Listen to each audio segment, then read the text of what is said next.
turismo e negócios. Oferecimento: Farmácia Líder, integrante da rede de farmácias associadas. Plantão 24 horas e teleentrega 3282-1100.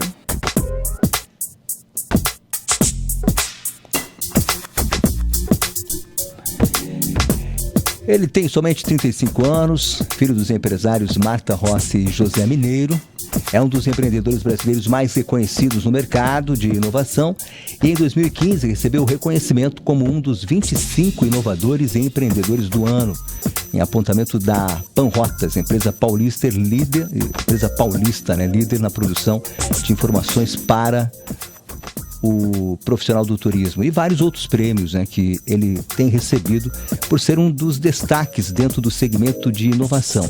Nós vamos saber como esse jovem empresário transformou a Gramado Summit, esse evento de inovação, num dos maiores da América Latina. Estamos falando de Marcos Vinícius Rossi, que está conosco nesta manhã de sexta-feira. Tudo bem, Marcos? Tudo bem, Braulio. Que massa estar aqui, trocando uma ideia contigo. Certo. Quanto tempo, né? Fazia tempo, você não vem ao vivo aqui, né? Você gravava, disco da Vendas, mas hoje está ao vivo aqui com a gente, porque sabe que você realmente é um case, dentro da área de inovação. E, Marcos, eu tenho 55 anos de idade. Para vocês, para o Lucas, para essa geração, né? Você é da geração... Seria millennial. Millennial, acho né? Que seria millennial. Já, né? 1987, né? Pois é, para essa geração é muito mais tranquilo, né? E para as gerações mais novas também, falar em tecnologia, né? Vocês já estão inseridos nisso, né? Eu acho que a minha geração, Braulio, ela teve uma oportunidade muito grande, que foi acompanhar o nascimento da internet. Então, se a gente fizer uma análise com a geração que está chegando agora, a geração das minhas filhas, por exemplo, eu tenho 2 filhas, uma menina de 8, que é a Helena, e uma menina de 5, que é a Celina. Ah, pois é, desculpa. Faltou o teu estado civil, né? Casado. Está super casado com a Fernanda. Com a Fernanda. Isso. E pai da Helena e da Celina. Que é o principal título. Esse é o principal título. Exatamente. Essa é a parte que eu mais gosto no meu currículo. Exatamente. Mas tu sabe que eu vejo uma diferença muito grande, assim, do choque geracional, que a nova geração, ela já vem num mundo extremamente conectado, um mundo que ele se tornou muito pequeno por causa dessas conexões. Mas tem um lance muito bacana na minha geração, que é o entendimento da internet. A gente cresce e a gente vai vendo a evolução de tudo que a gente tem hoje. Então eu acho que a minha geração, que é a geração millennial, ela é muito sortuda, cara. Porque ela desbravou o mundo mais uma vez, né? E talvez esse choque geracional, ele só ocorra daqui, 50, 100 anos, talvez. Porque é muito bacana, cara. A gente mudou o mundo por completo. A geração millennial como um todo. Tá, e hoje então, com a inteligência artificial, que está sendo também discutida, né? Pelos especialistas, que daqui a pouco assume o nosso lugar. Você acha isso possível? Que a gente assistiu muitos filmes, Sim. né? E que a inteligência artificial assumiu o comando, né? Das organizações, do planeta. Sabe que eu acho que a ficção, o nosso problema é que a gente cresceu vendo Exterminador do Futuro, né? E a gente tem esse medo muito, muito forte. Mas eu acho que o que a gente está vivendo agora, Braulio, em relação à inteligência artificial, é uma parada que a gente não via desde a Revolução Industrial lá em 1800 e alguma coisa. Que é quando a gente teve que fazer uma discussão sobre qual é o papel da humanidade em relação ao mercado de trabalho. Porque hoje, com a revolução da inteligência artificial e ela estando tão próxima de qualquer ser humano, hoje se tu abrir um celular, tu pode ter acesso a uma inteligência artificial de muita qualidade, sem muito esforço e não pagando nada. Então, assim, eu acho que a gente está vivendo um momento muito parecido com a Revolução Industrial, que a gente vai discutir qual que é o futuro do trabalho. Que eu acho que vai acabar... Acho que não, porque a gente gosta do mundo apocalíptico, apocalíptico no sentido de... Que vai acabar, a gente vai acabar, o ser humano não vai mais ter necessidade de existir, mas na verdade não, a gente vai transformar o nosso mercado mais uma vez, como a gente vem transformando há tanto tempo. E eu acho que isso é muito bacana, porque aquelas funções operacionais...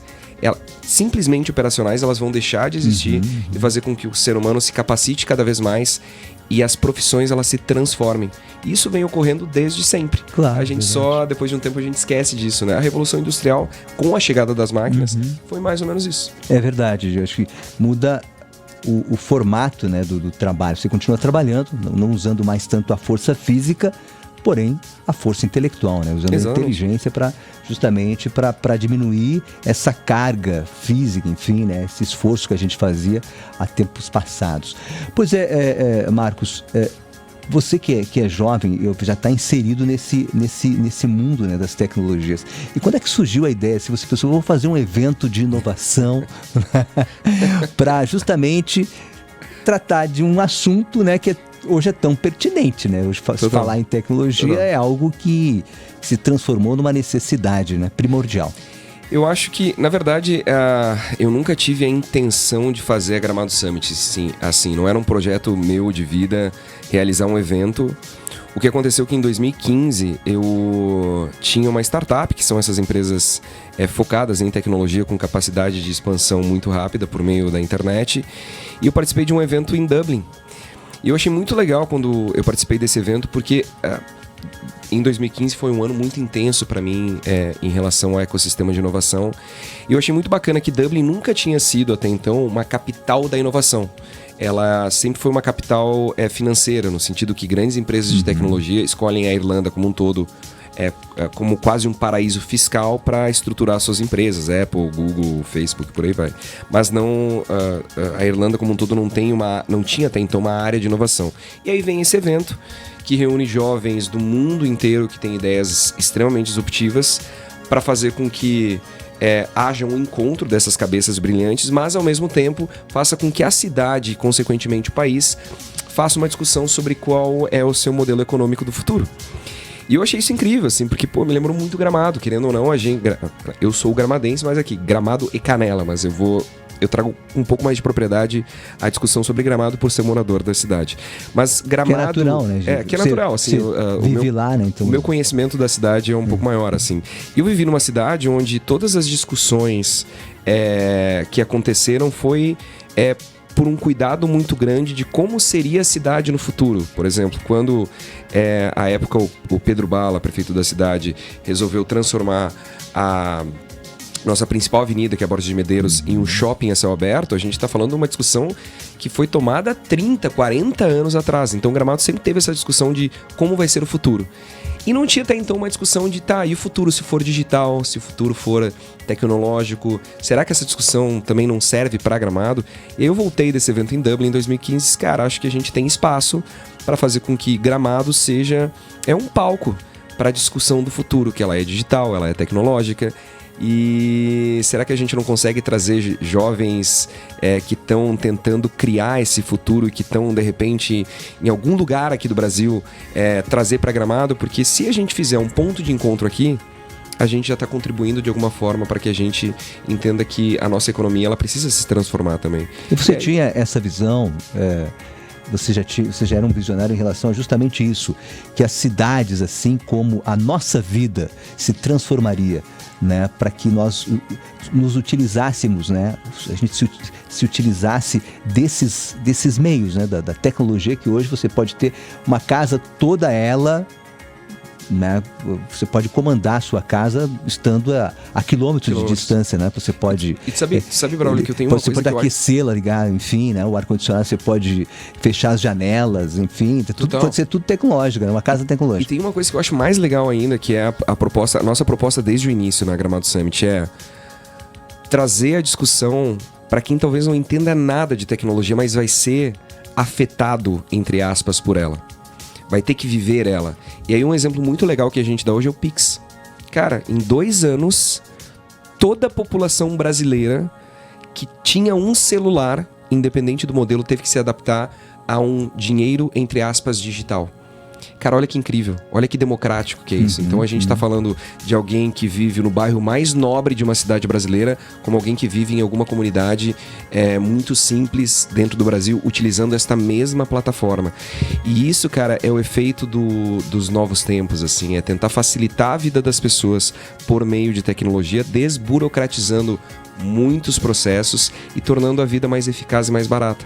Querendo ou não, o Pix foi isso. É verdade. Então, é esse tipo de discussão que a gente buscou lá no início. O que acho que a gente não esperava que acontecesse tão rápido foi sair de um pequenino encontro que aconteceu em 2017 para 600 pessoas. Pois é, quando tinha 600 pessoas. 600. A chegar nesse evento que aconteceu agora de 12 a 14 de abril desse ano com mais de 10 mil pessoas. Isso para nós foi muito legal, assim, cara. E você via esse aumento exponencial, você via que as pessoas realmente estariam interessadas em realmente participar desse mundo, né, tecnológico e também estarem ali vivenciando as experiências e as novas tecnologias que estão sendo apresentadas através das startups.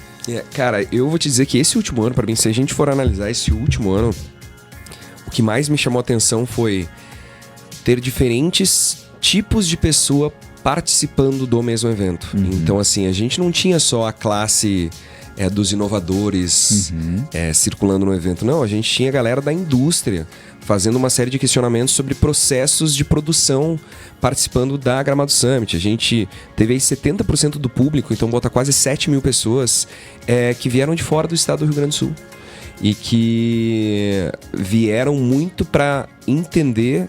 A gente não sabe como vai ser o futuro, essa é a grande realidade, tá? Mas entender quais são as discussões que provavelmente vão dominar esse futuro. Porque se a gente pegar a inteligência artificial, que foi um papo que tu trouxe aqui, a gente discute inteligência artificial pelo menos desde 2013. O que aconteceu em 2023, 10 anos depois?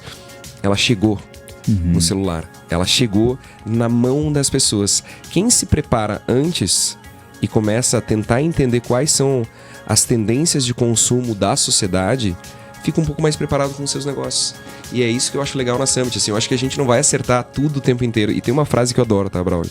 Que é: ninguém sai igual da Gramado Summit. E se tudo der certo, o mundo também nunca mais vai ser o mesmo. Eu não acho que a gente consegue fazer uma previsão exata do futuro, mas a gente já começa a discutir como vai ser esse futuro que a gente vai estar inserido em 1, 2 ou 3 anos. O futuro que a gente quer, né? Que a gente deseja. Pois é, você falou uma coisa importante, que aconteceu especialmente nessa 6ª edição, várias tribos, né? Pessoas não só ligadas ao setor tecnológico de inovação, mas pessoas de diversos segmentos, né? E diversos assuntos, né? O palco da quebrada e outros assuntos foram trazidos para dentro da Gramado Summit. Quer dizer, você discute não só a inovação, mas problemas relativos ao próprio planeta e às pessoas de uma forma geral. Então, o Palco da Quebrada foi um dos movimentos mais legais que a gente fez.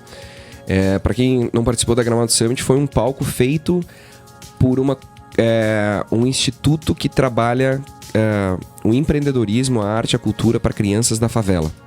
E aí a gente começou a se questionar se dentro deste país, com mais de 210 milhões de habitantes, em comunidades brasileiras, não existem pessoas que estão criando projetos realmente disruptivos e inovadores.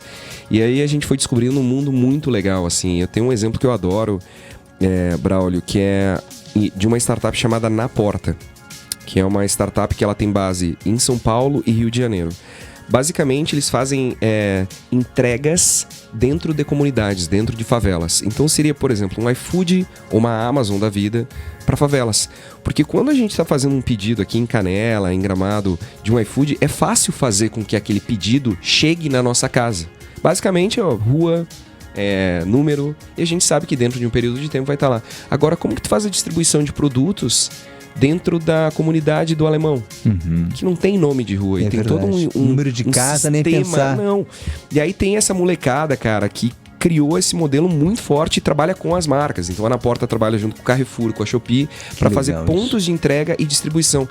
Cara, isso é incrível, isso é brasileiro, claro, isso é nosso, é talvez a próxima grande disrupção do mercado. Porque quem resolve um problema dentro de uma comunidade tem muito mais facilidade para resolver um problema no nosso dia a dia como um todo, que não estamos inseridos nessa realidade assim mais... Em comunidades que vivem conflitos, né? O tempo inteiro. Então, cara, isso foi muito legal e a gente conseguiu trazer para Gramado Summit esse bate-papo e chamar a atenção das pessoas e eu acho que desmistificar um pouco uma ideia. Que a tecnologia, a inovação é coisa de quem tem... Tem muito dinheiro para investir. Tem muito dinheiro para investir. E não é verdade, cara. Eu conheci em Porto Alegre 3 meninas do Morro da Polícia que tinham a ideia de criar dentro do Morro da Polícia uma startup que iria fazer a distribuição de absorventes para mulheres carentes na comunidade. Cara, sem nada de recurso, mas existia a ideia. Sim. O que a Gramado Summit faz? Oferece a plataforma para que essa ideia, quem sabe, ela se torne uma empresa. Que legal. Pois é, e baseado nisso, porque infelizmente, Marcos, eu gostaria de ficar... Porque o bate-papo está muito bom, tá? E quando você entrou nessa área aí de auxiliar, né, as pessoas em situação de vulnerabilidade, isso é uma necessidade para nós da sociedade, né? Ou prestarmos atenção nessas pessoas. Como é que você vê a tecnologia justamente trabalhando para diminuir a fome no planeta, as desigualdades, que já existe, como você estava citando, né? Essa possibilidade já está, muitos cases já foram mostrados e já estão sendo executados. Eu acho que tem muita... Eu não acho que a tecnologia... Até ouvi uma frase de Jeff Bezos, que é o fundador da Amazon. Eu não acho que o empreendedorismo digital ele vai resolver todos os problemas do mundo. Mas grande parte dos problemas eles podem resolver. Então, eu queria citar de novo a questão do Pix, assim, porque isso para mim foi uma coisa muito importante. Eu queria trazer um exemplo muito prático. Muitos micro e pequenos empreendedores que hoje constituem 99% da economia brasileira, até 2 anos atrás, só recebiam um dinheiro físico. Porque taxas de cartão de crédito eram altas, trabalhar com adquirente não é uma coisa tão simples assim, que são essas empresas como GetNet, Stone. E, por outro lado, o mercado consumidor final foi digitalizando seu dinheiro, andando com menos nota física e andando mais com cartão de crédito. E existia esse problema no mercado que é tu chegar num lugar, comprar flores e o florista não aceitar cartão de crédito, só que a outra pessoa só tem o cartão de crédito. É verdade. E aí, cara, vem o Pix, que tira 100% das taxas daquele micro e pequeno empreendedor que está tentando comercializar o seu produto, facilita a vida do cidadão que pode andar só com o seu celular ou às vezes até com um relógio inteligente. Então, cara, tu resolve um problema econômico real, porque o florista, ele deixa, exemplo florista, tá, mas poderia ser, sei lá, um mini mercado ou alguma coisa assim. Mas esse esse micro e pequeno empreendedor, ele não precisa mais trabalhar com uma adquirente e ao mesmo tempo ele não perde venda caso do outro lado o consumidor final ele só tenha o dinheiro de forma digital. É verdade. Então esses são os problemas que eu acho que a tecnologia ela pode resolver, assim como na porta que eu citei aqui, que é a distribuição dentro das comunidades. E tem uma coisa que eu acho mais bonita hoje, cara, na internet, que ela é muito legal. Se tu tem, sei lá, vamos pegar aqui alguém aqui de Canela sei lá, vou pegar um bairro aqui, Santa Marta. Cara, qualquer pessoa no Santa Marta que tiver acesso a um celular pode começar um negócio. Seja ele de conteúdo digital, ou seja, uma loja. Então, assim, cara, a internet ela é tão democrática que ela permite que qualquer pessoa, tendo acesso a ela, possa construir um império, independente de onde essa pessoa veja. Eu não sou um cara que acredito muito mais em meritocracia, tá? Eu acho que, infelizmente, a meritocracia ela não é uma realidade. Ela deveria ser, mas ela não é. Mas a internet é uma boa plataforma para que talvez ela se torne uma verdade. Que bacana. Marcos, que pena que realmente a gente não tem mais tempo, mas eu vou trazê-lo novamente aqui, porque realmente você serve como um exemplo para nós aqui, né? Obrigado. E sem dúvida, um jovem empreendedor com ideias visionárias e muitas já sendo executadas. Então isso que é importante. A própria Gramado Summit. Obrigado, Marcos. Obrigado. Sucesso. Vida longa para a Gramado Summit e a 7ª edição já está... 10 a 12 de abril de 2024. Já está definida, né, com data marcada. Obrigado, Marcos Vinícius Rossi, conosco aqui. Grande abraço, Marcos. Depois do intervalo a gente volta, porque temos José Luiz Inglês direto de Buenos Aires com as notícias da Argentina. Grande Jornal Regional Entrevista.